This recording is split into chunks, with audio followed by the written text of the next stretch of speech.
फेरि स्थगित भयो शाखा अधिकृतको परीक्षा। अब चुनाव पछि हुन सक्ने 56 स्थानमा सक्रिय डडेलो तराई क्षेत्र बढी प्रभावित। दरबन्दी कटौती भएको बहानामा कर्मचारीलाई तल्लो पदमा सार्न वा घटाउन नमिल्ने। विप्लवको मध्यवर्गीय निर्णय, चुनावमा प्रत्यक्ष सहभागी हुने, बहिष्कार पनि नगर्ने। जेलभित्र पल्साको दैनिकी, धेरै समय भेटघाट, फुर्सदमा क्यारम बोर्ड खेल्छन्। एमालेको आरोप, सरकारले निर्वाचन प्रभावित गर्ने निर्णय गर्यो। चीनसँग भएको 9 बुँदे सम्झौता खारेजीको माग गर्दै जनकपुरमा प्रदर्शन। शिक्षक सेवा आयोगको परीक्षाका कारण देशभरको विद्यालयमा पठन पाठन प्रभावित। स्थानीय चुनावमा 21,955वटा मतदान केन्द्र। आचार संहिता विरुद्ध परेको मुद्दा 1 साताका लागि सर्यो। स्थानीय चुनावमा 1,77,33,723 मतदाता। अबको 8-10 वर्ष पूर्वाधारको क्षेत्रमा लगानी चाहिएको छ भन्दै महामन्त्री गगन थापाले भने। केन्द्रीय समितिले तालमेलकै निर्णय गर्छ भन्दै नेता रामचन्द्र पौडेलको भनाई। मिलम्चीको सुरुङमा भेटियो अपेक्षा भन्दा बढी लेदो। चुनिया विदेश मन्त्री वाङ यी स्वदेश फर्किए। पछिल्लो 24 घण्टामा नेपालमा थप 23 जनामा कोरोना संक्रमण पुष्टि। 215 जना निको भए। जनार्दन शर्मालाई अर्थमन्त्रीबाट हटाउन काङ्ग्रेस नेता रसाइलीको माग। निर्वाचन आयोगप्रति ओलीको आक्रोश, आपत्ति जनाउँदै बलमिचाइ किन। प्रधानमन्त्रीसँग महन्त ठाकुरले मागे 4 मन्त्रालय। प्रचण्डको असन्तुष्टि। निर्मल निवासको असहयोगका कारण राष्ट्रिय प्रजातन्त्र पार्टी नेपाल स्थापना भयो भन्दै अध्यक्ष कमल थापाको भनाई। दर्शक महानुभाव नमस्कार, तपाईहरुलाई फेरि पनि स्वागत गर्न चाहन्छु हाम्रो च्यानल स्मार्ट खबरमा। म रेन्यु पानी दैनिकी जस्तै तपाईहरुमा आजका पनि मुख्य समाचारहरू लिएर उपस्थित भइसकेका छौं। हाम्रो मेहनतका लागि तपाईहरुले यो भिडियोलाई एउटा लाइक अवश्य गर्नुहोला। त्यसैगरी यदि तपाईहरुले अहिलेसम्म हाम्रो च्यानल स्मार्ट खबरलाई सब्स्क्राइब गर्नुभएको छैन भने सब्स्क्राइब गर्नुहोला। साथै छेउमा रहेको बेल घण्टीमा क्लिक गरी अलमा क्लिक गर्न पनि नबिर्सिनुहोला। आउनुहोस् आजका मुख्य समाचारहरू सुरु गरौं। पहिलो समाचार पल शाहको प्रसंगबाट। बलात्कार मुद्दामा पूर्वपक्षका लागि थुनामा राखिएका अभिनेता पल शाह तनहुँ जिल्ला कारागारको नयाँ भवनमा रहेका छन्। त्यहाँका हरेक ब्लकमा 30 जनाका दरले कैदीबन्दी अट्छन्, तर पल शाहलाई राखिएको बी ब्लकमा 20 जना मात्रै रहेका छन्। कारागारको यो नयाँ भवन हो। 2 तले भवनको माथिल्लो तलामा सुत्ने बस्ने व्यवस्था छ भने तल्लो तलामा खाना खाने, खेल्ने र लाइब्रेरी छ भन्दै बताइएको छ। पल शाह कारागारको बन्दी बनेको 3 दिन मात्रै भयो, तर उनका रुम पार्टनरहरूले कारागार प्रशासनसँग भनेका छन् उहाँ त कस्तो फ्र्याङ्क हुनुहुँदो रहेछ, कति छिटो घुलमिल हुनुभयो। यो 3 दिनमै उनी आफ्नो ब्लकमा अन्य कैदीबन्दीसँग घुलमिल भइसकेका हुन्। करिब 500 पुस्तक सहितको लाइब्रेरी छ। बेला बेलामा पुस्तक पढ्छन्, तर उनलाई आफन्त भेटघाटमै भ्याइ नभई हुन्छ। भेटघाटमा बचेको समय क्यारम बोर्ड खेल्छन्। ब्लकभित्र चेस खेल्ने सुविधा पनि छ भन्दै बताइएको छ। कारागार प्रशासनले उनलाई सकेसम्म भेटघाट कम गर्न र आफ्ना निकटलाई मात्रै बोलाउन भनेको छ। तपाईलाई भेट्न खोज्नेहरूप्रति सबैलाई भेट्नु पर्दैन, जसलाई तपाईले पनि चिन्नुहुन्छ उनीहरूलाई मात्रै भेट्न भनेका छौं। प्रशासनका एक कर्मचारीले हामीलाई बताए अनुसार हामी सबै उस्तै हौं भनेका रहेछन्। उहाँको नर्मल बानी देखेर ब्लकका सबै खुसी छन्। उहाँ सेलिब्रिटी त हो, तर कानुनका हिसाबले एउटै नजरबाट हेर्नुपर्छ हामीले भन्दै बताइएको छ। उनलाई भेट्न जाने नातागोता आफन्तहरूलाई सहजै भेटघाट गर्ने वातावरण बनाउन प्रशासनले भनेको छ। उनी बस्ने ब्लकमा थरीथरी मुद्दाका कैदीबन्दी छन्। जिल्ला कारागारले मुद्दा अनुसार छुट्टा छुट्टै कैदीबन्दी राख्ने गरेको छैन। कारागारमा 13 महिला सहित 257 जना कैदीबन्दी रहेका छन्। बिहीबार जिल्ला अदालतले अभिनेता पल शाहलाई बलात्कार मुद्दामा पूर्वपक्षका लागि कारागार चलान गर्न आदेश दिएको हो भने यही मुद्दामा हतियार बनाएका पलका म्यानेजर कृष्ण जोशी भने अदालतले माग गरेको 1 लाख रुपियाँ धरोटी बुझाएर त्यसै दिन रिहा भएका छन्। पल विरुद्ध जिल्ला अदालत नवलपुर परासी पूर्वमा पनि बलात्कारकै मुद्दा दर्ता भइसकेको छ। त्यहाँ थुनछेक बहस हुन भने बाँकी रहेको छ। त्यसका लागि उनलाई केही दिनमा नवलपुर लगिनेछ भन्दै बताइएको छ। जिल्ला अदालत तनहुँले थुनछेक बहसका लागि पल शाहलाई पठाइदिन मात्र पठाइसकेको छ, तर तनहुँ जिल्ला अदालतले अहिलेसम्म कारागारलाई केही भनेको छैन। अदालतबाट आदेश आएपछि उनलाई नवलपुर पठाइदिने जेलर नारायण अधिकारीले बताउनु भएको छ। तर जिल्ला अदालतले पूर्वपक्षका लागि थुनामा पठाएको विरुद्ध पल शाहले उच्च अदालतमा अपिल गर्ने भएका छन् भने उनका कानुन व्यवसायीले केही दिनमै उच्च अदालत पोखरामा पुनरावेदन दिने पनि बताएका छन्। पल शाहलाई धरोटीमा रिहा गरेर मुद्दाको पूर्वपक्ष गर्नुपर्ने उनीहरूको माग समेत रहेको छ। मिलम्ची खानेपानी आयोजनाको सुरुङ खाली गर्न प्राविधिक कठिनाई परेको छ। गत असारमा आएको बाढीको कारण क्षतिग्रस्त भएको आयोजनाको मुहान क्षेत्रको सुरुङमा अपेक्षित भन्दा बढी लेदो भेटिएको हो। आयोजना प्रमुख बासु पौडेलका अनुसार हेडक्वार्टर्सको मुख्य सुरुङ र डाइभर्सन टनेल जोड्ने पाइप समेत लेदोले भरिएको पाइएको छ। सुरुङमा भरिएको पानी निकाल्न लाग्दा धेरै लेदो पसेको पाइएको हो। हामीले यति धेरै लेदो भरिएको होला भन्ने अपेक्षा गरेका थिएनौँ, पौडेलले भनेका छन्। यसले सुरुङबाट पानी हटाउने काम डिवाटरिङमा समस्या परेको छ। अम्बाथानको अडिट टनेलसम्म नै लिदो भरिएको पाइएको भन्दै हटाउन समस्या परिरहेको पौडेलले बताएका छन्। गत असार 1 मा सुपरिवेक्षण गर्नका लागि भन्दै सुरुङ बन्द गरेकै दिन ठूलो बाढी आएर बेलम्चीको हेडवर्क क्षेत्रमा क्षति पुगेको थियो। त्यसपछि निरन्तर आएको बाढीले बगाएर लगाएको गेग्रानली डाइभर्सन सुरुङ र 2वटा अडिट टनेलको मुख थुनेको थियो, जसले गर्दा सुरुङमा जमेको पानी पनि बाहिर निकाल्न सकिएको थिएन।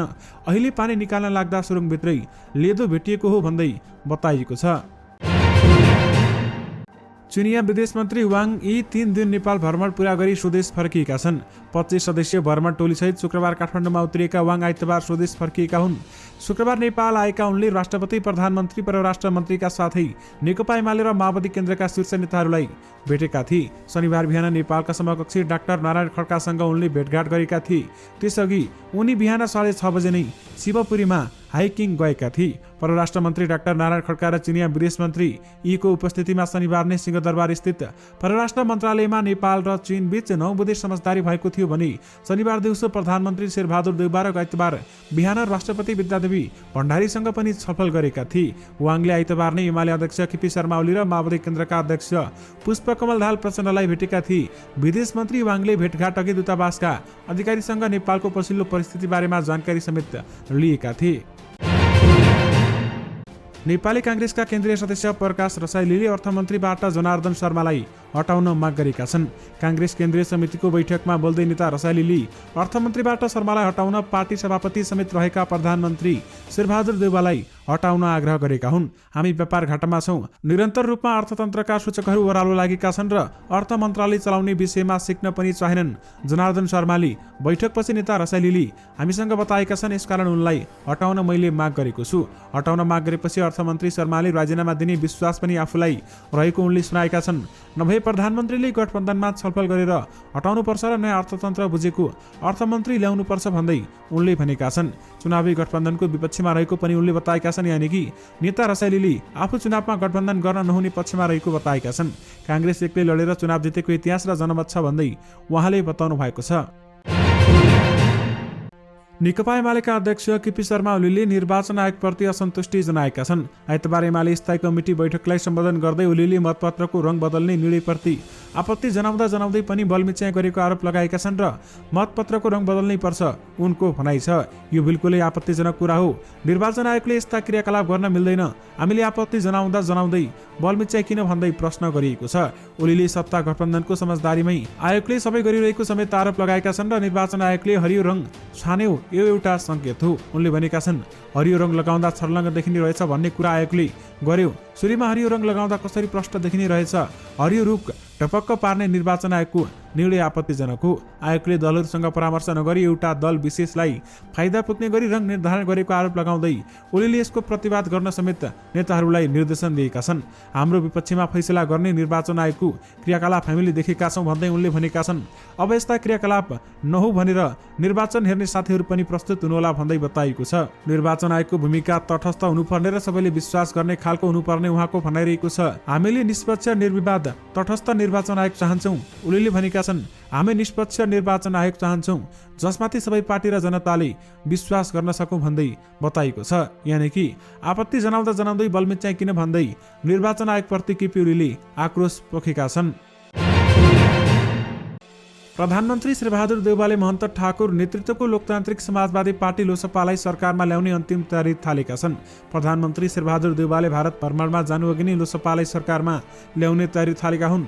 यसबीच उनीहरूबीच निरन्तर संवाद समेत भइरहेको छ। बालटार स्रोतका अनुसार आइतबार दिउँसो प्रधानमन्त्री शेरबहादुर देउवा र लोसपा अध्यक्ष ठाकुर बीच भेटवार्ता भएको छ। भेटवार्तामा ठाकुरले प्रधानमन्त्रीसँग 4 मन्त्रालय मागेको स्रोतको भनाइरहेको छ। प्रधानमन्त्री र ठाकुर बीच दिउँसो सरकारमा सहभागी हुने विषयमा छलफल भयो। छलफलमा अध्यक्ष ठाकुरले 4 मन्त्रालय दावी गर्नुभएको छ। स्रोतले भनेको छ, प्रधानमन्त्री शेरबहादुर देउवाले 2 मन्त्रालय दिएर लोसपालाई सरकारमा ल्याउन चाहेको बालटार स्रोतको दावी रहेको छ। लोसपाका नेता डाक्टर सुरेन्द्र झाले पनि सरकारमा सहभागी हुने विषयमा प्रधानमन्त्रीसँग महन्त ठाकुरले निरन्तर संवाद गरिरहेको बताएका छन्। त्यसका लागि लोसपाले आफ्ना शर्तहरू अगाडि सारेको उनले बताएका छन्। होस् सरकारमा हामी सहभागी हुने बारेमा अध्यक्षजी र प्रधानमन्त्रीबीच संवाद भइरहेको छ। अध्यक्षजीले प्रधानमन्त्रीसँग नागरिकता विधेयक, राजबन्दी रिहाई, नेता कार्यकर्तामाथि लगाइएको झुटा मुद्दा फिर्ता लगायत शर्तहरू अगाडि सार्नु भएको छ भन्दै झाले हामीलाई बताउनु भएको छ। यानि कि प्रधानमन्त्रीसँग महन्त ठाकुरले 4 मन्त्रालय मागेका छन् र प्रचण्डले असन्तुष्टि जनाएका छन्। पछिल्लो 24 घण्टामा नेपालमा थप 23 जनामा कोरोना भाइरस कोभिड-19 को संक्रमण पुष्टि भएको छ भने 1 जनाको मृत्यु भएको छ। स्वास्थ्य तथा जनसङ्ख्या मन्त्रालयका अनुसार 3780 पीसीआर परीक्षणमा 15 जना र 1442 एन्टिजेन परीक्षणमा 8 जना गरी 23 जनामा कोरोना संक्रमण पुष्टि भएको हो। पछिल्लो 24 घण्टामा कोरोनाबाट 215 जना निको भएका छन् भने हाल देशभर 1558 जना सक्रिय संक्रमित रहेका छन्, जसमध्ये 1513 जना होम आइसोलेसनमा रहेका छन् भने 45 जना संस्थागत आइसोलेसनमा रहेका छन्। कोरोनाका बिरामी मध्ये 23 जनाको आइसियु र 2 जनाको भेन्टिलेटरमा उपचार भइरहेको छ। आज थपीसँगै नेपालमा कोरोना संक्रमितको कुल संख्या 11,18,745 पुगेको छ। यससँगै नेपालमा मृत्यु हुनेको संख्या 11,951 पुगेको छ भने 9,64,823 जना कोरोना संक्रमण मुक्त पनि भएका छन्। लोकसेवा आयोगले यही चैत 26 गते निर्धारण गरेको शाखा अधिकृत वा सोसरह पदको पहिलो चरणको परीक्षा स्थगित गरेको छ। यो परीक्षा विरुद्ध परेको रिटमा सर्वोच्च अदालतले फैसला गर्न ढिलाइ गरेपछि परीक्षा स्थगित गरिएको हो। लोकसेवा आयोगका अध्यक्ष माधव प्रसाद रेग्मीले हामीसँग बताए अनुसार धेरै उम्मेद्वारहरू भएकाले र दिपायलदेखि जुम्लासम्म पनि परीक्षा हुने भएकाले परीक्षा व्यवस्थापन गर्नै नसक्ने अवस्था आएको हो। शाखा अधिकृत पदको परीक्षाको विज्ञापन गत मङ्सिर महिनामा प्रकाशित भएको थियो। त्यति बेला कर्मचारी समायोजनको विवाद टुङ्गो नलाग्दै शिक्षा परीक्षा लिन नपाइने भनेर सर्वोच्च अदालतले अन्तरिम आदेश दिएपछि परीक्षा स्थगित भएको थियो। तर त्यसपछि फेरि अन्तिम आदेशलाई निरन्तरता दिन नपर्ने फैसला आएपछि लोकसेवा आयोगले यही चैत 26 गते परीक्षा लिने तयारी गरेको थियो। यही बीचमा फेरि थारू कल्याणकारी सभाका महामन्त्री प्रेमलाल चौधरी र अधिवक्ता श्रवण कुमार चौधरीले थारू आरक्षण बिना विज्ञापन प्रकाशित गरेको भन्दै सर्वोच्च अदालतमा रिट दायर गरेका थिए। सो रिट आज न्यायाधीश कुमार चौडालको इजलासमा परेको थियो। उक्त रिट हेर्न नभ्याउनेमा परेपछि फैसला हुन सकेन। यी मुद्दामा अब कहिले सुनाइ हुन्छ भन्ने यकिन छैन भन्दै बताइएको छ।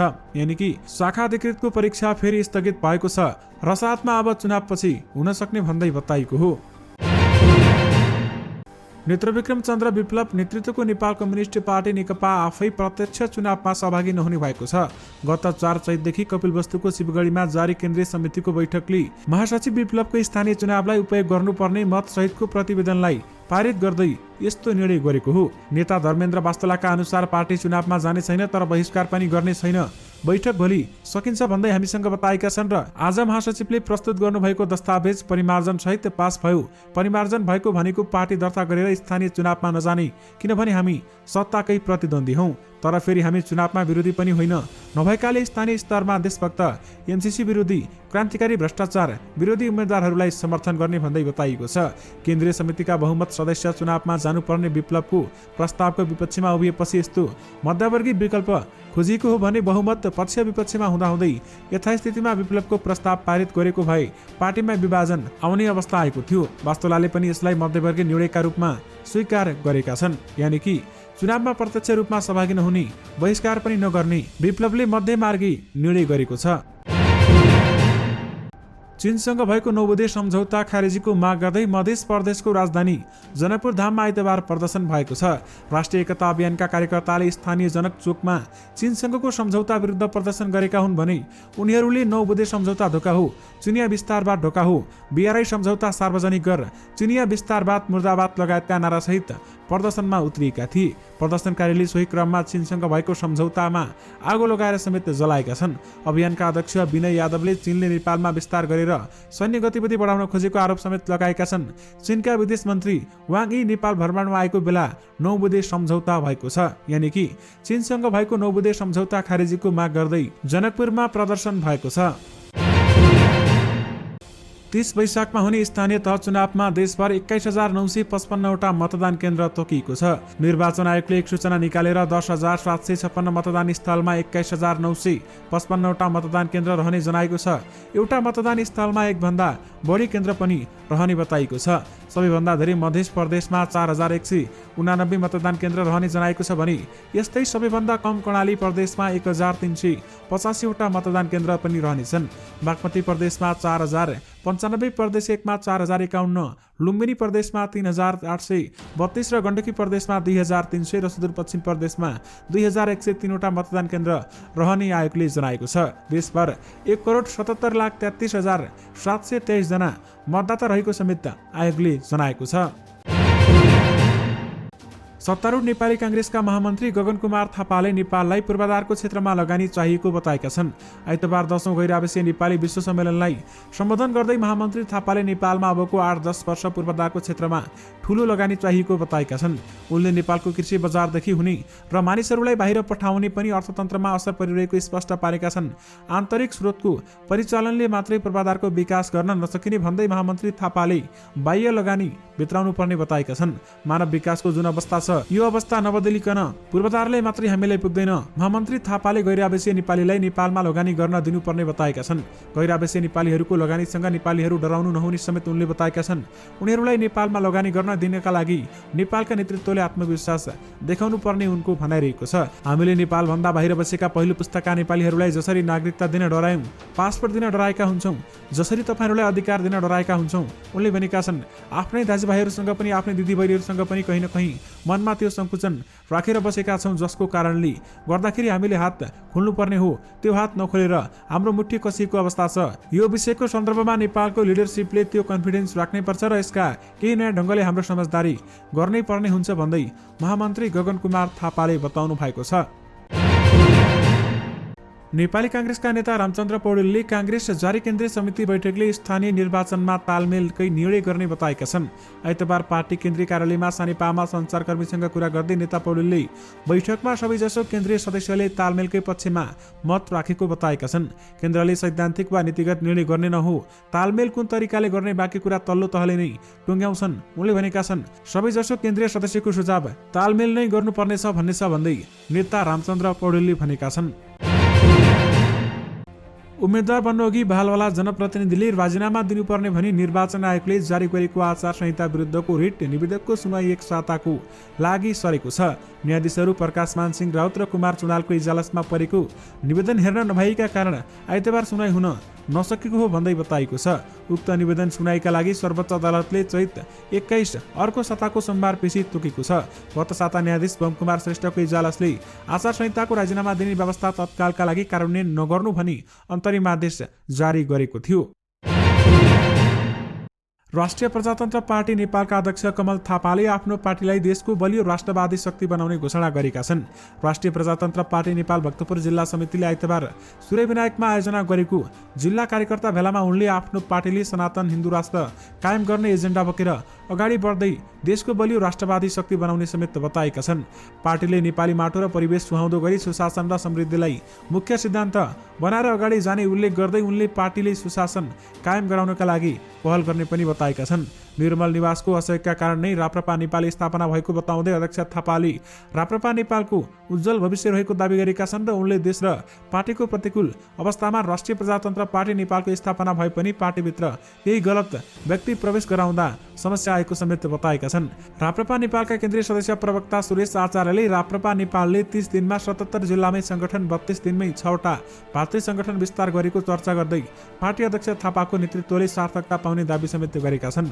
कार्यक्रममा पार्टीका केन्द्रीय सदस्य नरगोविन्द श्रेष्ठ, केन्द्रीय सदस्य रामसुन्दर विष्ट, राप्रपा नेपाल भक्तपुरका अध्यक्ष माधव खत्री, उपाध्यक्ष श्याम नेपाल लगायतले राप्रपा नेपाल प्रति जनआकर्षण बढिरहेको दावी समेत गरेका छन्। दर्शक महानुभाव, देशका विभिन्न भागमा डढेलोको संख्या वृद्धि भएको छ। वन विभागको तथ्याङ्क अनुसार अहिले 56 स्थानमा डढेलो लागिरहेको छ। तराईका विभिन्न भागका जंगलहरूमा डढेलो फैलिएको छ भने 12 पर्सा रौताट क्षेत्रमा अन्यत्र भन्दा बढी डढेलो फैलिएको छ।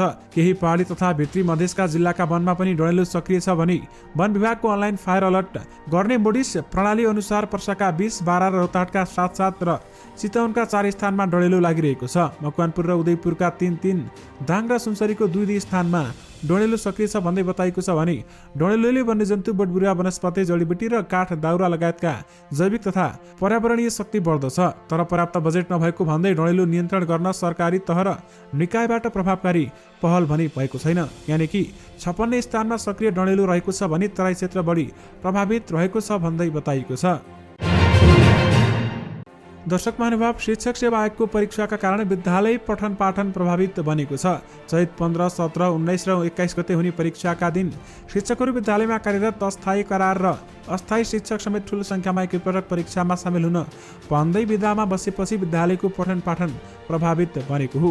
कोरोना महामारीको कारण पठन पाठन प्रभावित बनेपछि चैतभर पढाइ हुने र वैशाखमा मात्रै परीक्षा गर्ने, नतिजा प्रकाशन गर्ने तथा भर्ना सुरु गर्ने शिक्षा विज्ञान तथा प्रविधि मन्त्रालयले निर्णय गरेको थियो। तर केही शिक्षा विकास तथा समन्वय इकाइ स्थानीय तहहरूले शिक्षक सेवा आयोगको परीक्षाको कारण आगामी वर्ष विधामा कट्टा हुने गरी 6 दिनको विधा दिएका छन्। महोत्तरी जिल्लाको शिक्षा विकास तथा समन्वय इकाइले सबै पालिकाहरूलाई सम्बोधन गर्दै शिक्षक महासंघ महोत्तरीको निर्णय तथा माग बमोजिम शिक्षक सेवा आयोगको परीक्षाका लागि 6 दिन स्थानीय विधा दिन पनि अनुरोध गरेको छ। यानि कि शिक्षक सेवा आयोगको परीक्षाका कारण देशभरको विद्यालयमा पठन पाठन प्रभावित भएको छ। दर्शक महानुभाव, यससँगै तपाईहरुमाझ आजका सबै मुख्य समाचारहरू राखिसकेका छौं। फेरि पनि तपाईहरुमाझ नयाँ रिपोर्टहरूको साथमा उपस्थित हुने नै छौं। अहिलेलाई भने मलाई बिदा दिनुस्। नमस्कार।